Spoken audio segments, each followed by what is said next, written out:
The 1960s gave America some of the most iconic pickup trucks ever built, but a few were so strange that they seemed to come from another world. With bizarre styling, unusual engineering, and ideas that pushed the limits of what a truck should be, these pickups stood out in ways nobody expected. Some looked odd, some worked differently, and a few left people wondering what the designers were thinking. These are the 7 weirdest American pickup trucks of the 1960s you won't believe existed. Don't forget to like, subscribe, and thanks for watching. The 1961 International Harvester Travelette was one of the most unusual and forward-thinking trucks ever offered to American buyers. Looking at it today, it seems completely normal. Modern roads are filled with 4-door pickups carrying families, work crews, and recreational equipment. In 1961, however, the idea was so unusual that many people genuinely didn't know what to make of it.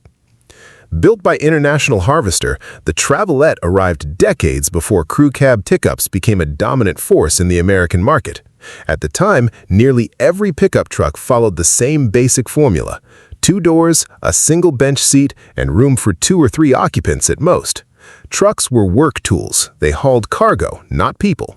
If a business needed to transport multiple workers, they usually took 2 vehicles or squeezed extra passengers wherever they could.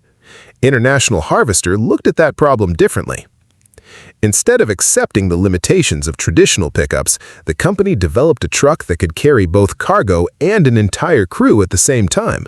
The result was the Travelette, a vehicle that seemed almost absurdly large by the standards of the early 1960s. The first thing people noticed was its size. Parked next to an ordinary pickup, the Travelette looked enormous. The extended cab and extra doors made it appear longer, taller, and far more substantial than most trucks Americans were accustomed to seeing. To many buyers, it seemed as though someone had combined a pickup truck with a family sedan and simply hoped nobody would question the result.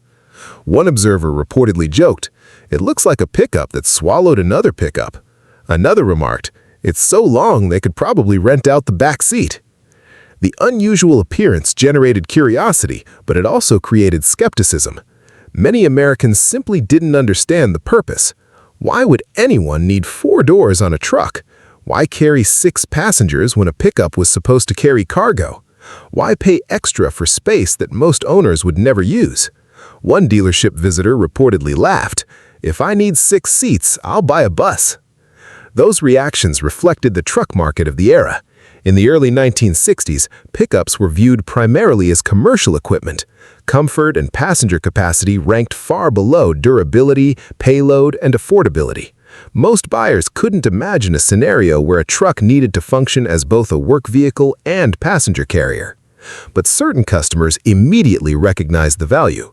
Farmers were among the first enthusiasts. A Travelette could transport workers, family members, equipment, and supplies all in a single trip. Ranchers appreciated being able to carry extra hands to remote locations without sacrificing cargo capacity. Utility companies, construction firms, and government agencies also discovered practical uses for the extra seating. One farmer reportedly explained, "For the first time, I could haul the crew and the tools without taking 2 vehicles." That capability may sound ordinary today, but in 1961, it was revolutionary. The Travelette effectively created a new category. It wasn't merely a pickup truck with extra seats. It was one of the earliest examples of a vehicle designed to combine work duties with passenger transportation on a meaningful scale. The driving experience reflected its commercial roots. The International Harvester Travelette was large, heavy, and unapologetically truck-like. Steering required effort, the ride could be rough on uneven roads, and fuel economy was rarely a strong point. This was not a luxury vehicle. It was a work machine designed to solve practical problems.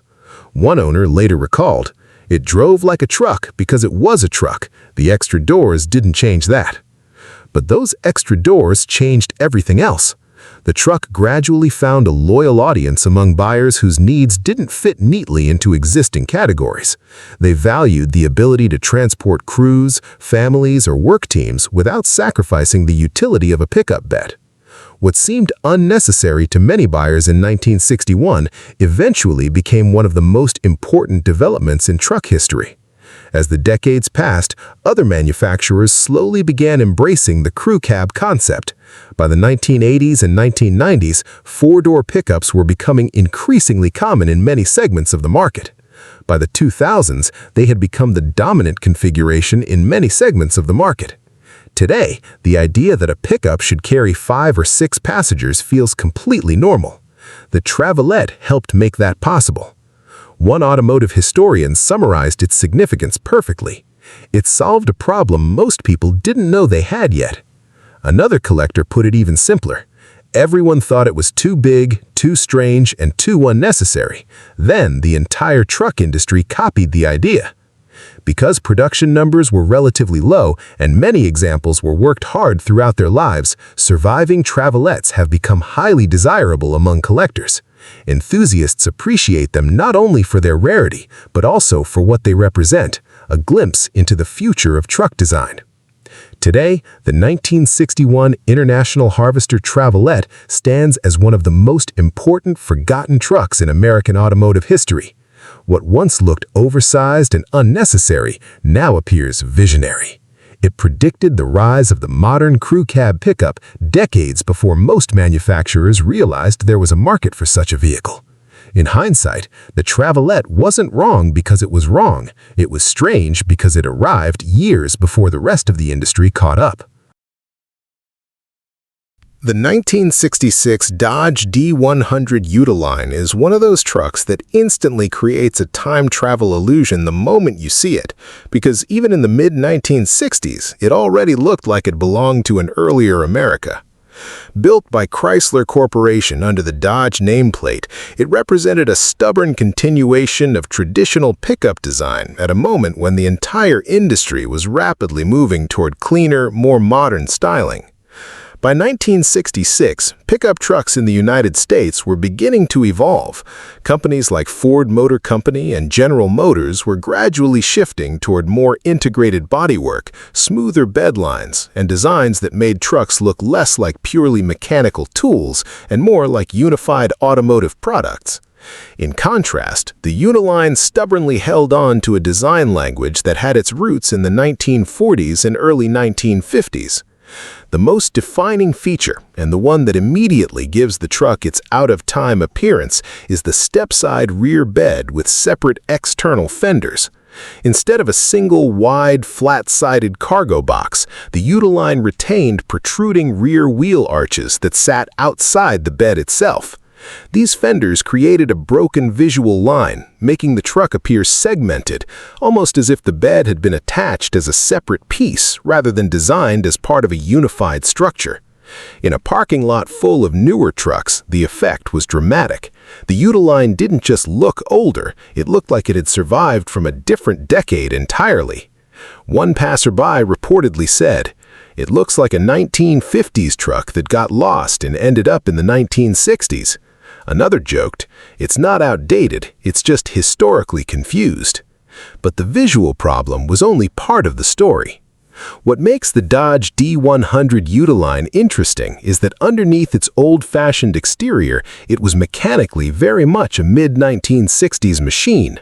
Dodge offered it with a range of engines, including robust inline sixes and increasingly popular V8 options that gave the truck serious capability for its size class.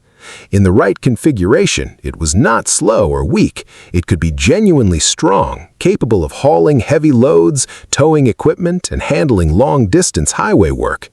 This created a strange contradiction that defined the entire ownership experience. From the outside, it looked like a relic. From the inside, it behaved like a capable horsework. One mechanic who worked on them later described this contrast very simply. "It looks like your grandfather's truck, but it drives like something that still has a job to do." That dual identity was part of both its charm and its problem. For many buyers in the 1960s, pickup trucks were beginning to become more than just tools. They were starting to evolve into everyday vehicles, not just farm or industrial equipment. That meant customers were beginning to care more about styling, comfort, and perceived modernity. And in that environment, the Utiline step-side design increasingly felt out of step with the direction of the market. The exposed rear fenders, while once common and even practical, began to feel visually cluttered compared to the smoother integrated beds offered by competitors. They also slightly reduced usable bed width between the wheel arches, which made them less efficient for certain types of cargo compared to newer wide bed designs. Still, there were reasons why some buyers preferred it. The step-side layout made it easier to access cargo from the side of the truck, especially in tight farmyards or work environments where walking around the tailgate wasn't always convenient. The narrower bed profile also made the truck feel slightly more maneuverable in narrow rural spaces. For traditional users, these advantages mattered more than modern styling trends. One farmer reportedly summed it up like this: "It may look old, but it knows how to work where I work." Inside the cabin, the experience was still very much in line with mid-century truck expectations. There was no attempt to hide the utilitarian nature of the vehicle. Materials were simple, controls were basic, and comfort was secondary to function. Long-distance travel was possible, but not especially pleasant compared to passenger cars of the same era. Steering required effort, especially at low speeds.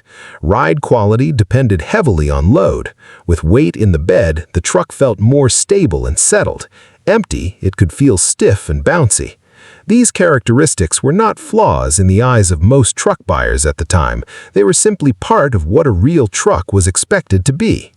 But as the decade progressed, expectations changed. By the late 1960s and into the 1970s, pickup trucks were beginning to adopt more car-like comfort and design language. Customers increasingly wanted vehicles that could serve double duty, work during the week, personal transportation on weekends. And in that changing landscape, the Utiline's old-fashioned styling began to feel more and more out of place. One dealership salesman reportedly described the reaction from younger buyers.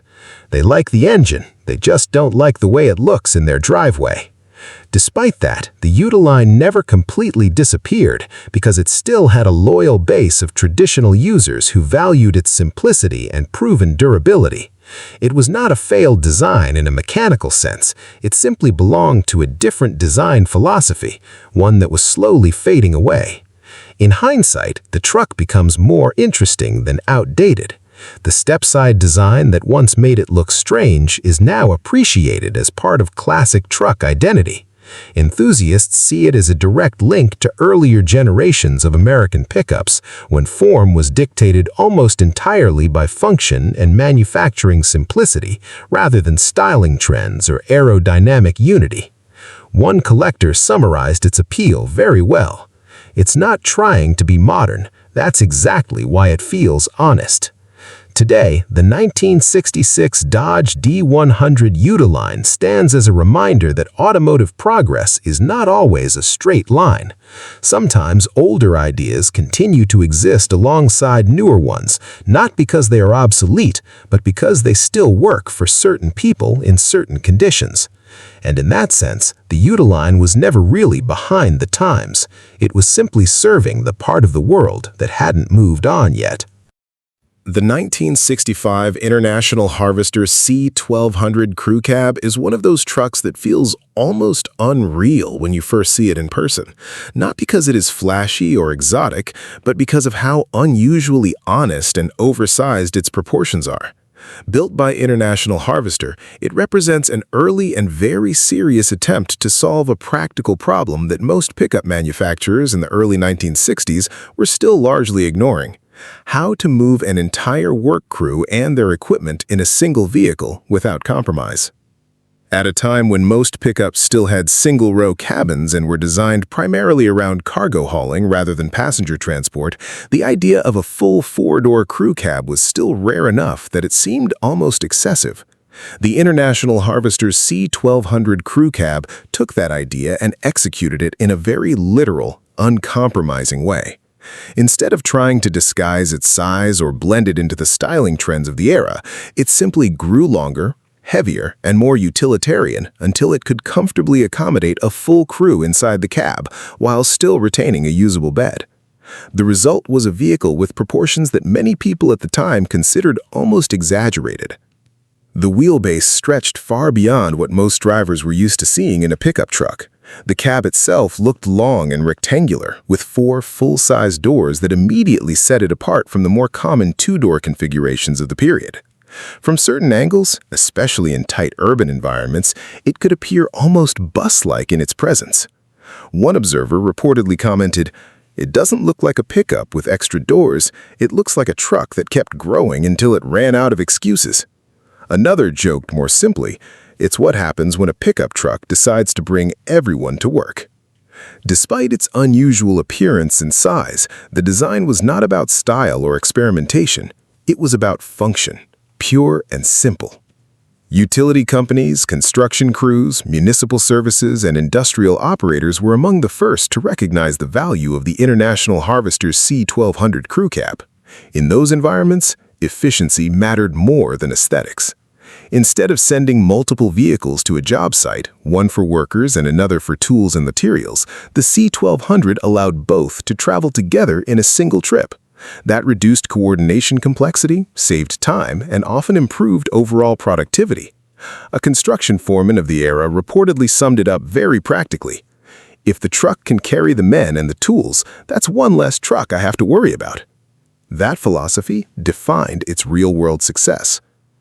However, outside of commercial and industrial use, the C1200 crew cab could feel overwhelming. In everyday driving conditions, especially in towns and cities that were not designed for such large vehicles, its long wheelbase made tight turns more difficult and parking significantly more challenging. Navigating narrow streets required planning, and turning radii were far from compact. Even experienced drivers needed time to adjust. One driver described it with a mix of humor and frustration. Parking it wasn't driving, it was negotiating territory. On the road, the truck behaved like what it was, a heavy-duty work machine built on a stretched chassis. Steering effort was noticeable, especially at low speeds, and while it was stable on open roads, it was never intended to feel nimble. This was not a vehicle designed for comfort or agility. It was designed to move people and equipment reliably from one job site to another. That reliability is one of the key reasons so few examples survived in large numbers. Many C1200 crew cabs were used heavily throughout their lives, often working in fleets where durability mattered far more than preservation. They were tools first and vehicles second, and as a result, few were cared for with future collectability in mind. Today, surviving examples are extremely rare, which adds significantly to their appeal among collectors and enthusiasts of early crew cab trucks.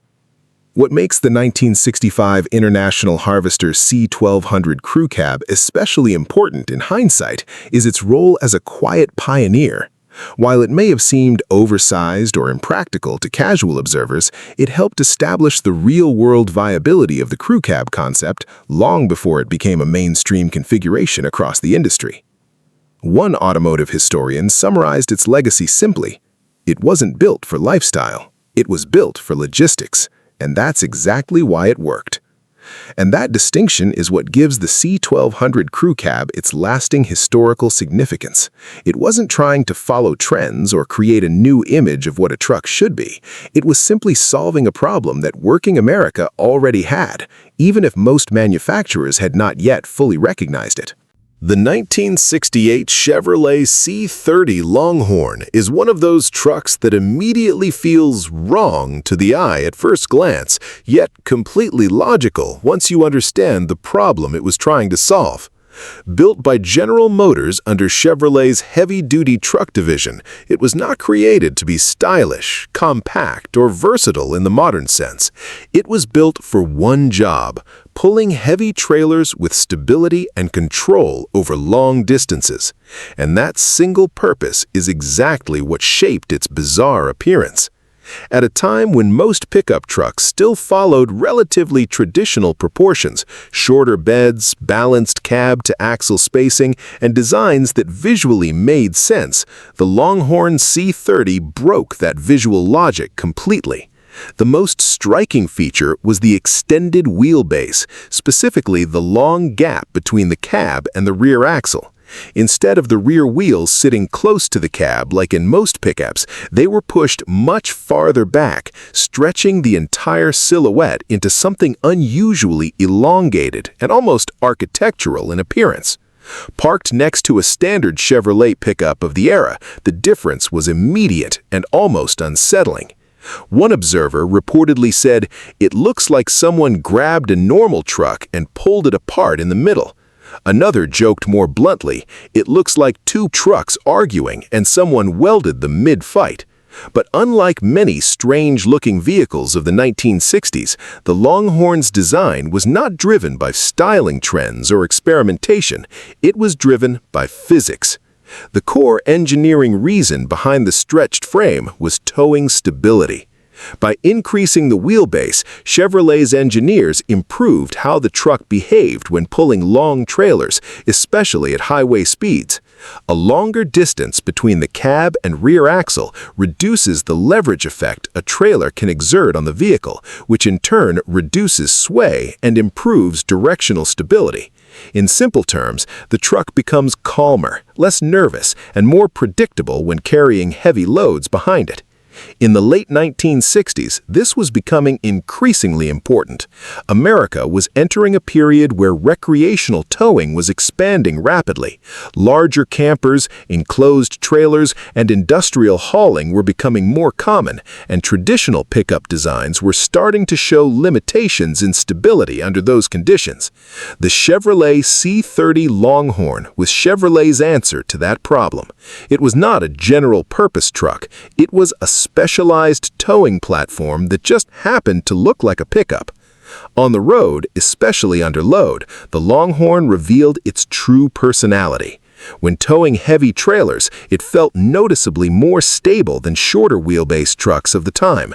Where other pickups might begin to feel light in the front end or exhibit trailer-induced sway at higher speeds, the Longhorn remained planted and composed. One longtime trailer owner put it in simple terms: "It doesn't get pushed around, it does the pushing." That stability was its entire reason for existence. However, that engineering decision came with unavoidable trade-offs. The most obvious was practicality in everyday driving without a trailer. The extended wheelbase that made it so stable under load also made it less convenient in tight spaces. Parking lots, rural yards, construction sites, and city streets all became more challenging to navigate with a larger turning radius, and maneuvering required more planning than with a standard pickup. In many cases, drivers had to think ahead in a way that shorter trucks simply didn't require. One mechanic described it like this: "It doesn't turn, you negotiate with it." Another owner joked, "It's fine until you forget how long it is, and then it reminds you immediately." But despite these quirks, buyers who actually needed its towing capabilities tended to forgive its size. For them, the Longhorn was not an inconvenience, it was a solution. Farmers pulling heavy equipment, contractors hauling large loads, and especially early recreational camper owners found that the truck offered a level of towing confidence that smaller pickups simply could not match at the time. Inside the cabin, the experience remained very much in line with late 1960s heavy-duty Chevrolet trucks. It was functional, durable, and straightforward. Comfort was present but secondary. Seating was adequate for long drives, but the truck was not designed to feel luxurious. Noise, vibration, and mechanical feedback were all part of the experience, especially when the truck was working under load. Compared to competing trucks from Ford Motor Company, Chevrolet's approach with the Longhorn was less about competing in general truck markets and more about carving out a specialized niche. It was not trying to be the most popular truck, it was trying to be the most stable towing platform in its class. And in that narrow mission, it succeeded. Over time, as towing technology improved and pickup design evolved, the need for such extreme wheelbase extensions became less critical. Integrated chassis designs, better suspension tuning, and later electronic stability systems would eventually solve many of the same problems in more subtle ways. But in 1968, the Longhorn represented a very direct mechanical solution to a very real problem. Today, the 1968 Chevrolet C30 Longhorn is often appreciated precisely because of its uncompromising design. What once looked like an awkward, overextended truck now reads as purposeful engineering taken to its logical extreme. It doesn't hide what it's trying to do, it exaggerates it. One modern collector summed it up perfectly. It looks strange until you hitch something behind it, then it finally makes sense. And that's the legacy of the Longhorn, a truck that sacrificed visual balance for towing stability, and in doing so, created one of the most distinctive and purpose-driven silhouettes in Chevrolet's heavy-duty history. The 1967 Kaiser Jeep Gladiator Townside doesn't feel like it was designed in the same world as most American pickups of the 1960s. While Ford and GM were polishing chrome, smoothing body lines, and trying to make trucks look more like comfortable family cars, this machine showed up looking like it had just rolled off a military base and decided to stay that way. Built by Kaiser Jeep Corporation, the Gladiator already carried a different kind of DNA. This wasn't a company trying to chase fashion trends. It was a company that had spent years building vehicles meant to survive mud, rocks, war zones, and places where roads were more of an idea than a reality. And that attitude never really left the Gladiator, even when it was sold as a civilian pickup. The Townside version was supposed to be the friendlier one. Cleaner bed design, slightly more road-oriented styling, something that could appeal beyond farms and forestry roads. But even dressed up for civilian life, the truck still looked intense. The front end was upright and blunt, almost like it was staring straight ahead without blinking. The grille wasn't decorative in the way Detroit trucks were becoming. It felt functional, almost defensive, like it expected trouble from the road. People didn't just notice it, they reacted to it. Some saw it in traffic and couldn't quite place what they were looking at. One driver reportedly said, "It looks like it's not here to blend in, it looks like it's here to take over the lane." Another joked, "It doesn't look like it was built, it looks like it was assembled for a purpose and nobody stopped it." And that is the key to the Gladiator's personality. It never tries to soften itself. Underneath that aggressive face, the Kaiser Jeep Gladiator Townside was all business. Optional four-wheel drive turned it into something far more capable than most pickups of its time were willing to be. While many trucks in the 1960s still treated off-road driving as an occasional inconvenience, the Gladiator treated it as normal life. Mud, snow, gravel, steep inclines, it didn't matter. This truck was built to keep moving when the surface stopped cooperating. That's why ranchers, forestry workers, and utility crews quickly understood it better than city buyers did. In remote areas, there's no appreciation for styling trends. There's only whether the vehicle starts in the morning and whether it can get home at night. One ranch hand described it in a way that feels almost cinematic. It doesn't care where the road ends, that's where it starts working harder. But the same traits that made it powerful also made it feel different on paved roads. This wasn't a soft, quiet, car-like pickup. Steering had weight to it. The ride felt firm, sometimes even harsh when empty. You were always aware you were driving something built for durability first, comfort second, and style somewhere far down the list. Compared to smoother, more refined trucks from Ford Motor Company or General Motors, the Gladiator felt almost stubborn in its behavior. It didn't flow with the road. It insisted on being present in every bump, every turn, every change in surface. And that stubbornness became part of its identity. Inside, the cabin continued the same philosophy. No unnecessary luxury, no soft attempt at pretending to be something it wasn't. Everything was placed with purpose. Controls were simple, direct, and built to survive abuse rather than impress buyers in a showroom.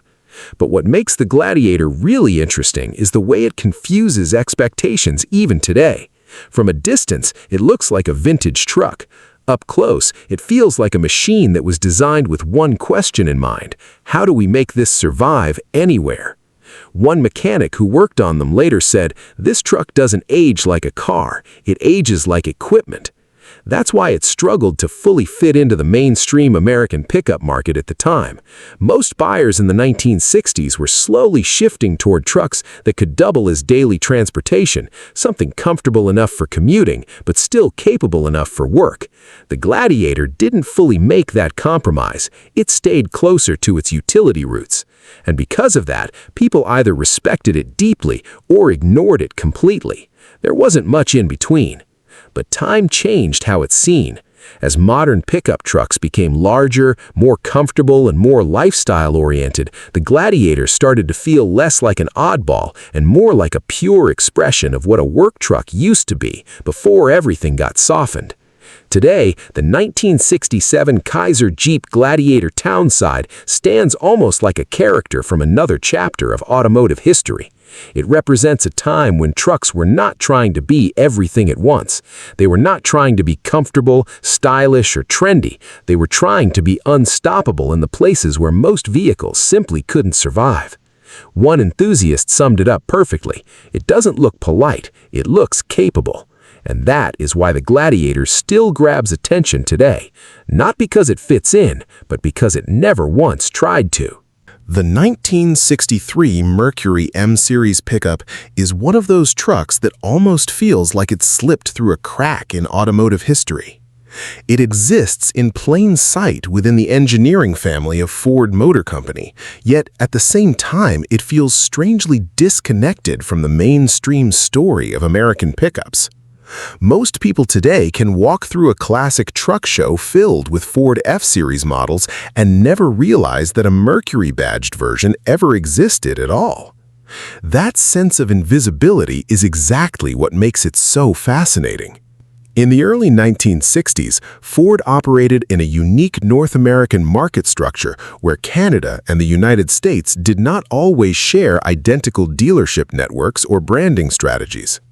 In Canada, Ford and Mercury Lincoln Meteor dealerships often coexisted in rural and smaller communities, and that created a very specific marketing opportunity. Offering Mercury-branded trucks that were mechanically based on Ford designs, but visually and commercially positioned under a different badge. That is where the Mercury M-Series pickup comes in. To most buyers at the time, especially in the United States, it simply did not exist in their world. It was not a competitor to Ford trucks in the traditional sense. It was more like a parallel version of them operating in a different showroom ecosystem. And because of that, its identity was always slightly hidden even when it was brand new. At first glance, the truck looks familiar. That's the first trick it plays on your perception. The body lines, proportions, and overall structure are clearly derived from Ford's early 1960s pickup platform. But then you notice the details, the grille design, the badging, the small styling differences that separate it from its Ford counterpart. These are not dramatic changes, but they are enough to shift the emotional perception of the truck. It no longer feels like a mass-market American workhorse. It feels like something slightly more exclusive, slightly more regional, almost like a variation that was never fully exported into mainstream consciousness. One collector once described it in a very telling way. It's like looking at a Ford truck that grew up somewhere you never visited. And that feeling becomes stronger the longer you study it. In mechanical terms, the story is straightforward.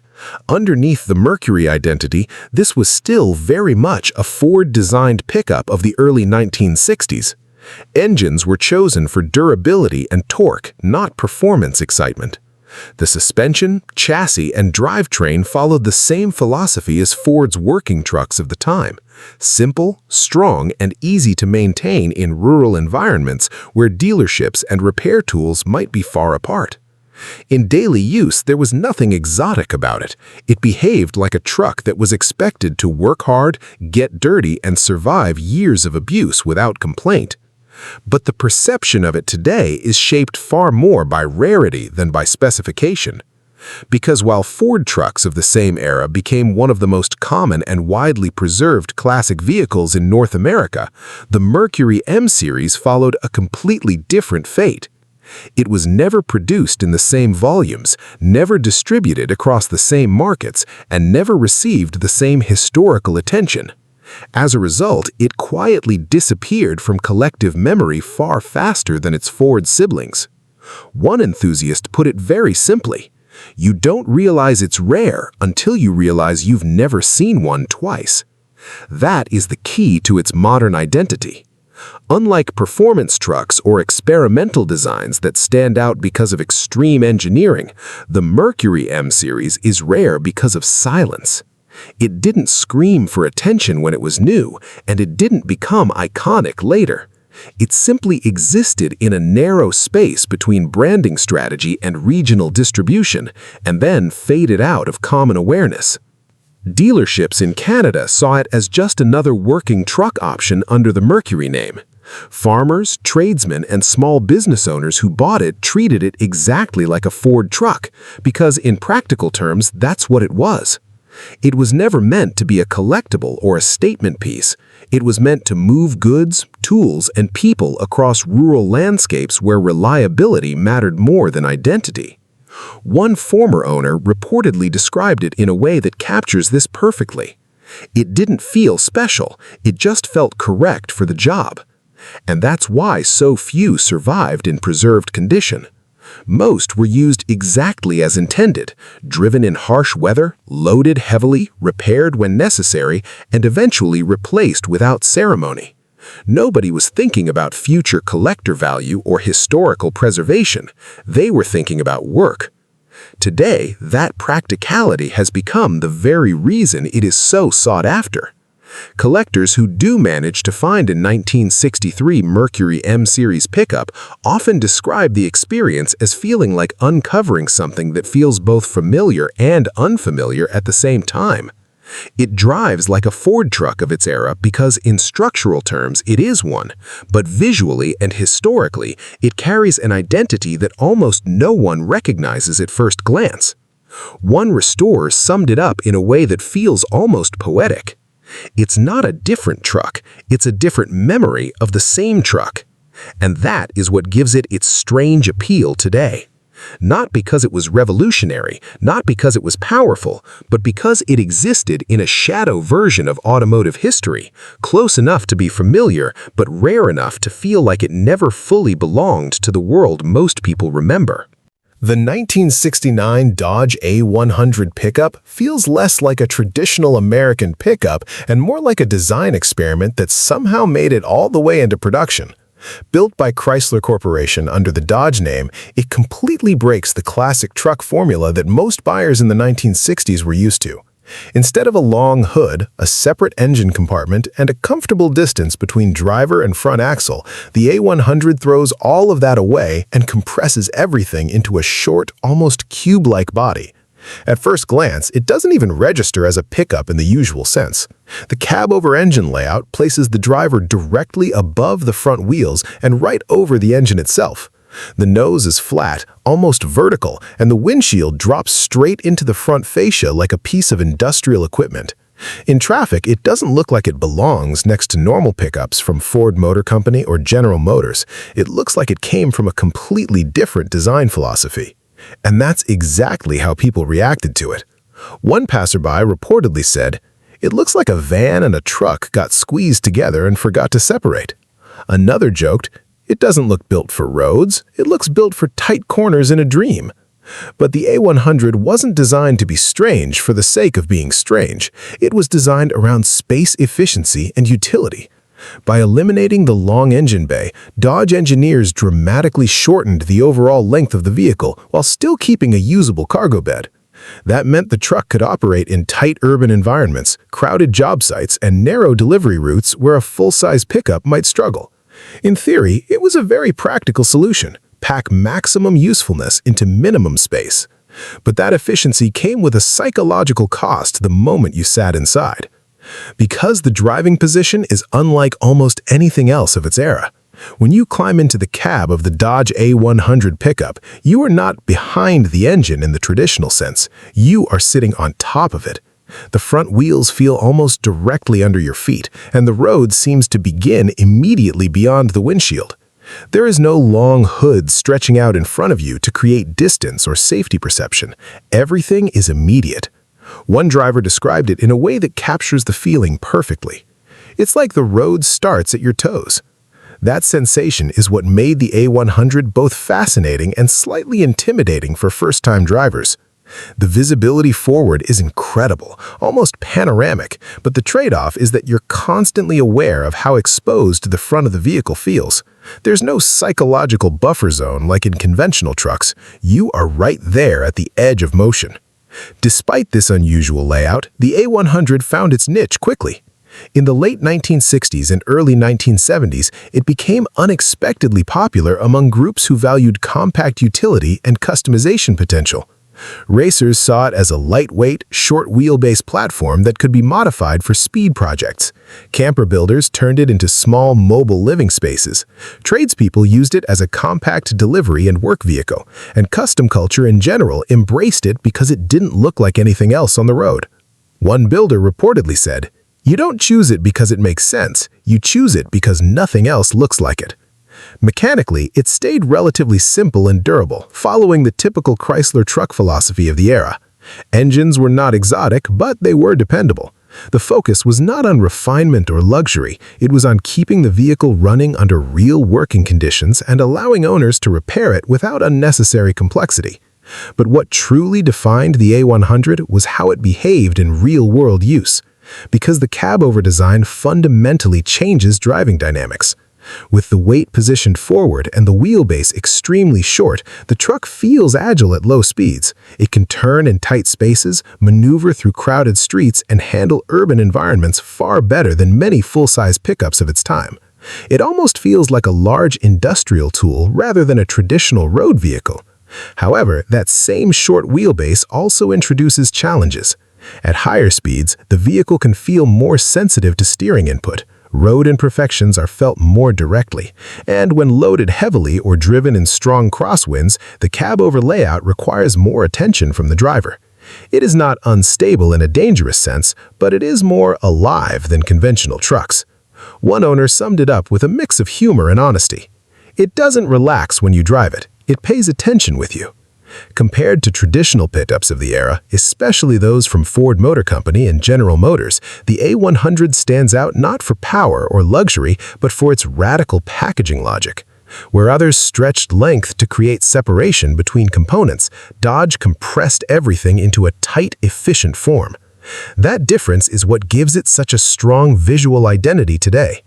Because even decades later, when you see a Dodge A100 pickup parked next to a conventional pickup, the contrast is almost shocking. One looks like a stretched traditional machine built around familiar proportions. The other looks like a compact engineering solution that ignored tradition entirely. Over time, that uniqueness helped the A100 find a second life in enthusiast culture. Custom builders especially love it because its proportions are so unusual that almost any modification makes it look even more dramatic. Engine swaps, lowered suspensions, camper conversions, drag racing builds, all of them seem to fit its unconventional personality. One custom enthusiast described it perfectly. "If you want a truck that disappears into traffic, this is not it. If you want something people will stare at forever, this is exactly it." Today, the 1969 Dodge A100 pickup is remembered as one of the most visually and structurally unconventional pickups of its time. It wasn't trying to imitate anything. It wasn't trying to follow trends. It was trying to solve a very specific problem: space efficiency. And in doing so, it created a design that still feels futuristic and slightly surreal even today. And that's why it remains unforgettable. Not because it looks normal, but because it never once tried to be.